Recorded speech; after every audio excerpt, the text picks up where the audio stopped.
Bonjour à tous, aujourd'hui je suis super content parce que je suis avec Manon. Pour la première fois, je pense que c'est pas nécessaire de la présenter parce que vous le savez, elle fait presque partie de Fight Minds. Manon, comment tu vas? C'est la première fois qu'on a une interview ensemble et je suis super content de l'avoir. Salut, merci, ça va. Je suis contente aussi d'être là avec toi. On a entendu que c'était possible que tu attendes pour ton title shot, mais que tu as préféré rester active. Est-ce que c'est vrai de un et de deux, pourquoi si jamais c'est vrai?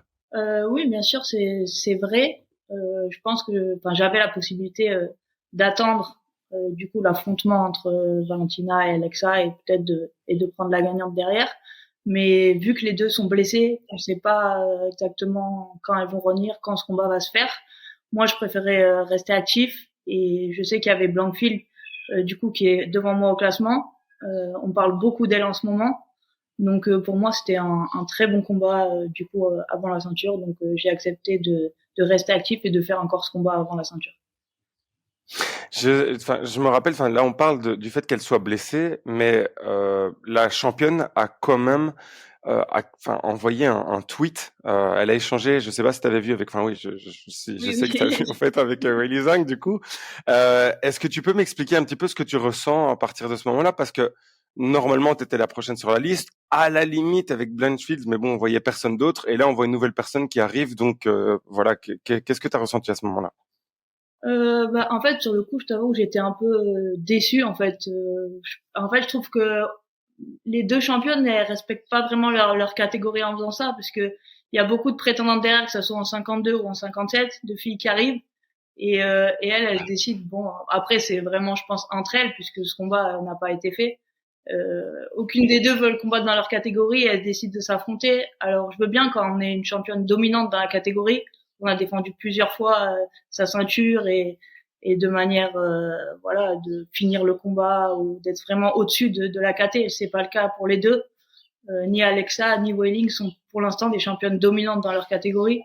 Donc je voyais pas du tout l'intérêt en fait de faire ce combat. Mhm. Par contre, là, on parlait de changement de catégorie. J'ai vu que il y avait un moment où c'était possible que tu sois le backup pour passer donc en bantam. Est-ce que c'est quelque chose qui t'intéresse sur le long terme? Est-ce que c'était juste un one shot ou qu'est-ce qu'il en est? Non, je pense que vraiment ça m'intéresse pour la suite, mais c'est vrai que pour le moment je suis concentrée sur ma catégorie. Voilà, j'ai tenté ça parce que je savais justement que les championnes étaient blessées dans ma catégorie. La fille qui faisait la ceinture dans la catégorie au-dessus, Maria Bueno Chitara, je l'avais déjà affrontée, déjà battue en mon troisième combat à l'UFC. Donc j'étais un peu déçue en plus parce que je me suis dit voilà moi je l'ai battue, elle va avoir sa chance pour le titre avant moi. Donc j'ai dit pas de souci, s'il faut monter à 61, je peux le faire. Mais après c'est pas du tout, pour le moment c'est pas du tout dans les projets. Ce que je veux c'est vraiment prendre la ceinture en flyweight, la défendre euh, le plus de fois possible. Et après si tout se passe bien, oui, j'aimerais pour la fin de ma carrière monter de catégorie. Et en termes de nom à prendre, est-ce que tu as quelque chose d'idéal? Bon, là, on le sait, idéalement, donc ce serait Erin. Si jamais ça se passe bien, se battre pour le titre. Et puis ensuite, est-ce que donc là tu as des noms en tête ou pas du tout? Non, pas spécialement. Après, bah forcément, donc je sais pas qui sera la championne, mais il y aura Grasso, il y aura Valentina. Donc j'aimerais vraiment affronter ces deux filles quoi qu'il arrive, que ça soit d'abord pour la ceinture et après pour une défense. Et après, il y a pas mal de filles aussi qui arrivent dans la catégorie. Donc je pense que c'est bien. On a vu, il y a des Brésiliennes là qui montent pas mal. J'ai commencé à regarder le combat ce matin je crois que c'est Silva qui a combattu cette nuit. Donc, ouais, en fait, il y a plein de filles qui montent et je trouve que, enfin, je pense que ça va être bien parce que du coup, quand je vais défendre cette ceinture, il y aura de nouvelles filles à battre et le niveau monte de plus en plus, donc ça sera bien pour la catégorie. Oui, pour ceux qui le savent pas, on a fait un débrief avec Aldric. On l'a fait cette nuit. D'ailleurs, j'ai jamais eu une journée pareille. On a commencé à 1 heure du matin avec une interview, à 3 heures ou 4 heures avec le débrief du combat, maintenant à 9 heures du matin avec toi. Et Aldric m'a justement parlé de ce combat. Et j'étais assez d'accord avec lui en fait en regardant le combat.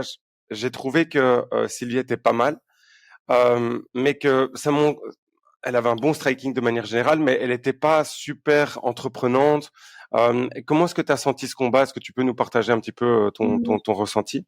Ouais, bah, je suis d'accord avec toi. En fait, je l'ai regardé ce matin et c'est vrai que je me suis tout de suite dit, je suis pas sûre que sur une grosse lutteuse, une grosse grappleuse, ce style-là convienne. Tu vois, je pense que elle a pas encore assez d'anglaise et les déplacements sont un peu trop. Elle sautille encore un peu. Je crois qu'elle vient du taekwondo et ça me fait penser un peu à moi au début, tu vois. Et je pense que ce style-là, il est bien pour l'instant, mais si sur une grosse lutteuse, ça risque d'être compliqué. Ouais, effectivement, je pense pareil. En fait, en regardant le combat, on s'était dit d'ailleurs avec Aldric, et c'est pas juste parce que voilà que c'est toi, que je me sentais assez à l'aise en voyant les prochaines, que je pense que ce qu'il y a de gros, vraiment de gros morceaux, c'est ce qui arrive. Euh, Tu peux littéralement rentrer dans l'histoire. Tu peux être la première personne, tout genre confondu, à avoir une ceinture, française bien sûr, à avoir une ceinture en undisputed. Qu'est-ce que ça te fait? Qu'est-ce que tu ressens?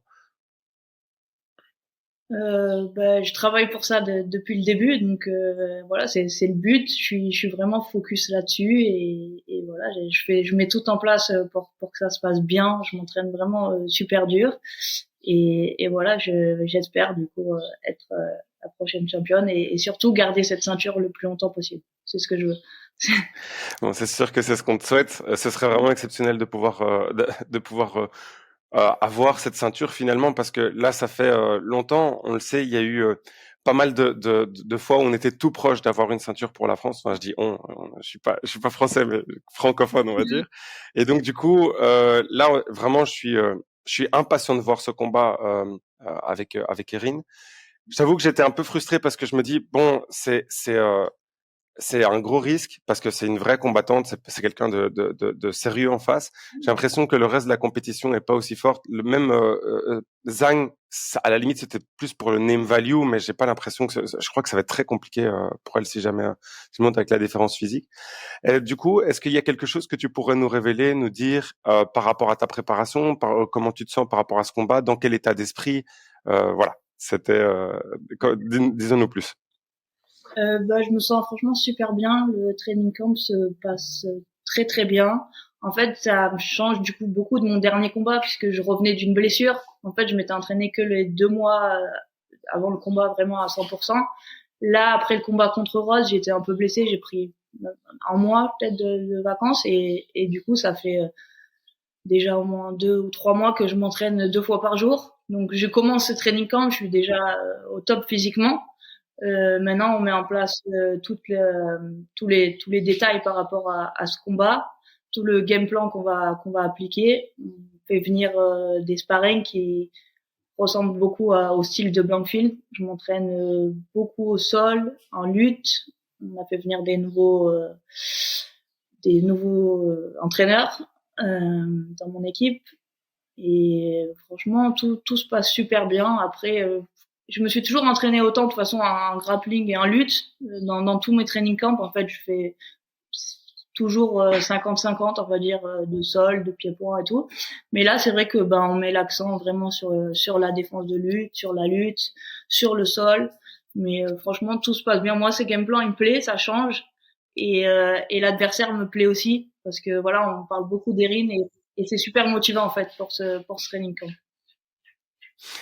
Bah écoute, je voulais te dire tout d'abord merci beaucoup. Il y a plusieurs choses que je veux te dire. Un, merci beaucoup pour ton temps. Je sais que pour l'instant, voilà, si on le fait aussitôt le matin, c'est parce que tu as des entraînements après, et je voulais te dire merci parce que voilà, surtout quand tu es en préparation, etc., les interviews, bon, c'est pas au top. Merci de nous avoir de ton temps. On est tous derrière toi. Je voulais te le dire, pas juste l'équipe de Fightman. Je crois que voilà, toute la nation sera accrochée à sa chaise, excuse-moi, ça le matin, lorsque tu combattras. Donc voilà, est-ce que tu as encore quelque chose que tu aimerais rajouter? C'est le mot de la fin. Non, merci à tous et merci pour le soutien que je reçois. Je reçois vraiment beaucoup de messages, de soutien de tout le monde, donc ça fait plaisir et ça donne envie de gagner ce combat et de la plus belle des manières. Magnifique. Merci à tous. À bientôt. Merci.